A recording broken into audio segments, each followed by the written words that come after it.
भंडारा जिल्ह्यातील लाखादूर तालुक्यात बारव्हा येथील सर्व धर्म समभाव मंडळाच्या वतीनं 7 दिवस चाललेल्या श्री शिवपुराण कथा आणि ग्रामगीता महायज्ञाचा कार्यक्रम पार पडलाय।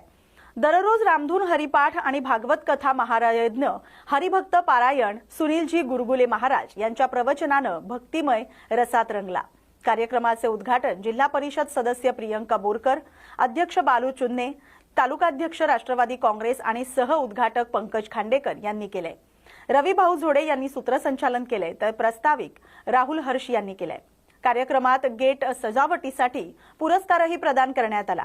अनेक नागरिकांनी उपस्थित राहून भक्ती आणि प्रेरणा घेतली। या बातमीचा आढावा घेतलाय प्रतिनिधी प्रकाश नागतोडे यांनी। गाव नटलेला आहे, म्हणजे तालुक्यात 26-27 समाज असलेला गाव, म्हणजे एकमेव जर कोणता गाव असेल तर तो बारवा गाव आहे।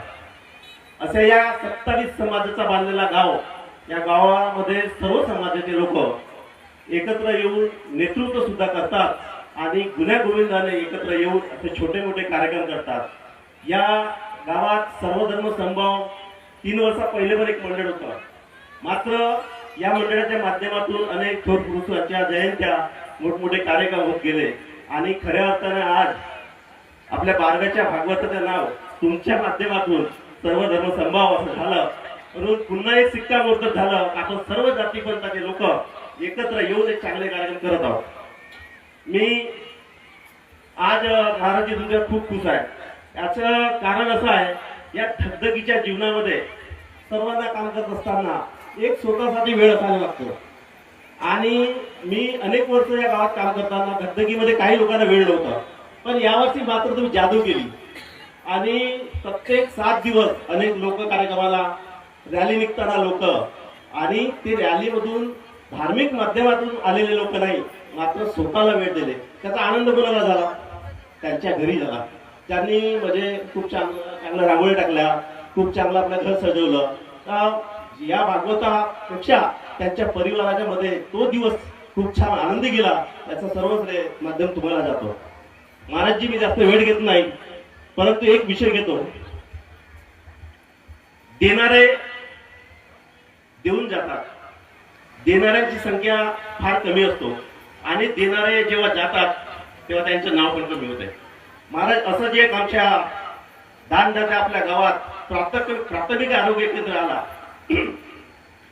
आपल्या गावाचा विकास व्हावा या हेतूने आपली जमीन दान दिली। मात्र जमीन दान दिल्यानंतर आमच्या भागात पीएचसी झाली, मात्र सर्व गावकऱ्यांना त्याचा विसर पडला। आज मी तुमच्या सर्वांच्या साक्षीने असा एक प्रस्ताव मांडत आहे। हे प्राथमिक आरोग्य केंद्राला ज्या दानदात्यांनी ही जगात दान दिली, त्या प्राथमिक आरोग्य केंद्राला स्वर्गीय डॉक्टर शालिग्राम तेजरामजी काकते प्राथमिक आरोग्य केंद्र असा नावाचा ठराव या माध्यमातून मांडतो आणि आम्ही जिल्हा परिषद ग्रामपंचायतीच्या माध्यमातून सर्वांनी मंजुरी प्रदान करावी यासाठी प्रयत्न करतो। सर्वांनी हात उंच करून सर्वांनी या ठरावास मुंबईवरून मला खिचून या क्षेत्राला देण्याचा जो मला सौभाग्य लाभलेला आहे, तो इथल्या जनतेमुळेच लाभलेला आहे। आणि हे संपूर्ण होत असताना या भागडी जिल्हा परिषद क्षेत्राचा आणि किंबहुना बारव्याचा विकास करण्याची जबाबदारी आमदारांवर असते, खासदारांवर असते, जिल्हा परिषद सदस्यांवर असते, पंचायत समिती सदस्यांवर असते, सरपंचावर असते, सगळ्यांवरच असते। प्रत्येकाची जबाबदारी फिक्स झालेली आहे आणि ही जबाबदारी फिक्स झालेली असताना किंबहुना ती जास्त माझ्यावर आहे अशा प्रकर्षाने मी समजतो। कारण या सर्वांमध्ये सर्वात तरुण तडफदार मी म्हणणार नाही, म्हणजे वयाने तरुण मी जनप्रतिनिधी या क्षेत्रामध्ये आहे। हे होत असताना या क्षेत्राचा सर्वांगीण विकास करण्याची जबाबदारी माझ्यावर आपण टाकलेली आहे। मी ती पूर्ण करत आहे नाही करत आहे ही लोक ठरवतील, मी माझ्या तोंडून सांगणार नाही। पण एका गोष्टीचा मला अजून विशेष आनंद होत आहे की आता मी ज्या रोडाने आपण आलो तिथं फार चिखल होत होता, तो संपूर्ण रोड आम्ही आमच्या निधीतून बनवलेला आहे।